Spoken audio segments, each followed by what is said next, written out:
ముందుగా కుక్కర్ అయితే పెట్టుకోవాలండి. దీంట్లోనే 3 నుంచి 4 టేబుల్ స్పూన్ వరకు ఆయిల్ వేసుకోవాలి. ఆయిల్ కాస్త ఎక్కువే పడుతుంది గుత్తి వంకాయ కాబట్టి. నూనె హీట్ ఎక్కిపోయిందండి. ఇప్పుడు ఆవాలు జీలకర్ర వేసుకోవాలి. దీంట్లో పచ్చిమిరపకాయలు, ఉల్లిపాయ ముక్కలు వేసుకోవాలి. ఇప్పుడు ఆనియన్స్ వేసుకున్నాం కదండి, ఇవి బాగా ఫ్రై అవనివ్వాలి. ఇవి కాసేపు ఇప్పుడు ఫ్రై చేసుకుందాం. ఇవైతే ఇప్పుడు కాసేపు ఫ్రై అవుతున్నాయి. దీనికోసం నేను ముందుగా వంకాయలను అయితే ఇలా కట్ చేసి పెట్టుకున్నాను. ఇలా 4 పీసెస్గా కట్ చేసుకోవాలి వంకాయని. ఇవి ఉప్పు నీటిలో పెట్టుకొని నానేసుకోవాలండి. తర్వాత నేను దీనికోసం పచ్చి మసాలాను అయితే చూపిస్తాను చూడండి. ఇది పచ్చి మసాలా, ఇది పచ్చి కొబ్బరి, కాజు, అల్లం వెల్లుల్లి, కొద్దిగా జీలకర్ర, ఇది గసగసాలు, కొంచెం గరం మసాలా ఎక్కువ వేసుకోవాల్సిన అవసరం లేదండి. ఇంత వేసుకుంటే సరిపోతుంది. ఇది మనం ఇప్పుడు ఫైన్గా పేస్ట్ చేసుకోవాలి. చూడండి వీటన్నిటిని అయితే ఇప్పుడు మనం ఫైన్గా పేస్ట్ చేసుకుందాం. పేస్ట్ చేసుకున్నాక నేను చూపిస్తాను. చూడండి ఆనియన్స్ అయితే బాగా మగ్గాయి, కొంచెం కలర్ చేంజ్ అయ్యాయి కదండి. ఇప్పుడైతే దీనిలోకి వంకాయ ముక్కలను అయితే యాడ్ చేసుకోవాలి.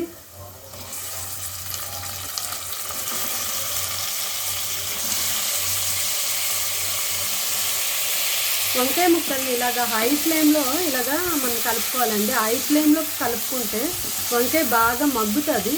హీట్ ఎక్కువ తగలాలి వంకాయకి ఎప్పుడు కూడా, లేదంటే కవిరిపోతుంది. స్లోగా ఎప్పుడు కుక్ చేయొద్దు. స్టార్టింగ్ హై ఫ్లేమ్లోనే ఇలా కలుపుకోండి. చూడండి ఇలా వంకాయలు అయితే వేసుకున్నాం కదా, ఇవి కాస్త ఇప్పుడు ఫ్రై అవనిద్దాం. వీటిని మూత పెట్టుకొని ఇలా కాసేపు ఫ్రై అవనిద్దామండి. చూడండి కాస్త ఫ్రై అయ్యాయి కదా ఇవి. వీటిని ఇప్పుడు ఉప్పును పసుపు యాడ్ చేసుకుందామండి. చూడండి ఇప్పుడు కర్రీకి తగ్గట్టుగా సాల్ట్ అయితే యాడ్ చేసుకున్నాను. కొద్దిగా పసుపు కూడా యాడ్ చేసుకోవాలి. ఇది కాసేపు బాగా ఫ్రై చేసుకొని సిమ్లో పెట్టి ఉంచుకోవాలి. ఇదిగోండి ఇప్పుడు ఈ పచ్చి మసాలా అయితే చేసుకుంటున్నాను నేను.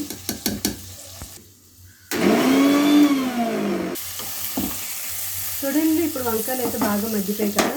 నేను ఒక 2-3 టమాటాస్ అయితే ఇలా ప్యూరీ చేసుకొని వేసుకుంటున్నాను. ఇది కాసేపు మళ్ళీ వేగనిద్దాం. చూడండి ఇలా మంచిగా ఈ టమాటా అంతా పచ్చివాసన పోయేదాకా వేసుకోవాలి. ఇది మంచిగా ఇప్పుడు వేపుకుందాం.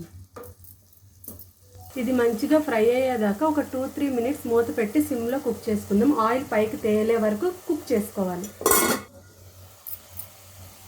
చూడండి ఇలా ఆయిల్ అంతా పైకి సపరేట్ అయ్యింది. ఇప్పుడు దీనిలో కారమును ధనియాల పౌడర్ యాడ్ చేసుకుందాం. ఫస్ట్ అయితే పచ్చి మసాలా యాడ్ చేసుకోవాలి.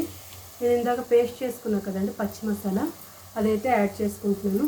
ఇది యాడ్ చేసుకొని ఒక 5 మినిట్స్ బాగా మగ్గనివ్వాలి.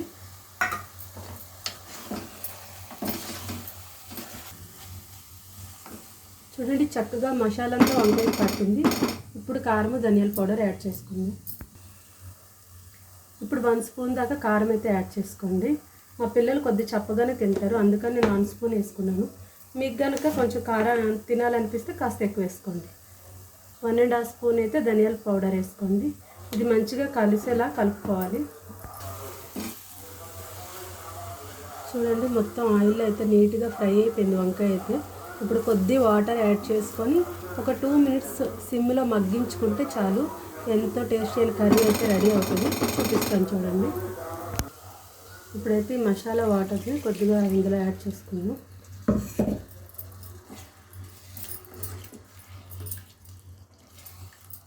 ఇప్పుడు ఇది సిమ్లో ఒక 2-3 మినిట్స్ స్లోలో కుక్ చేసుకోవాలి.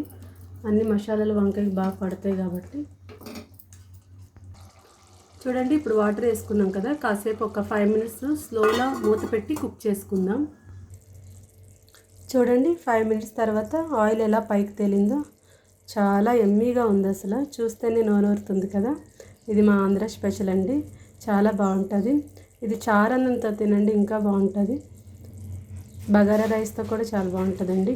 ఈ వీడియో కనుక నచ్చితే ప్లీజ్ లైక్ చేయండి, సబ్స్క్రైబ్ చేసుకోండి. Thank you for watching. Bye bye.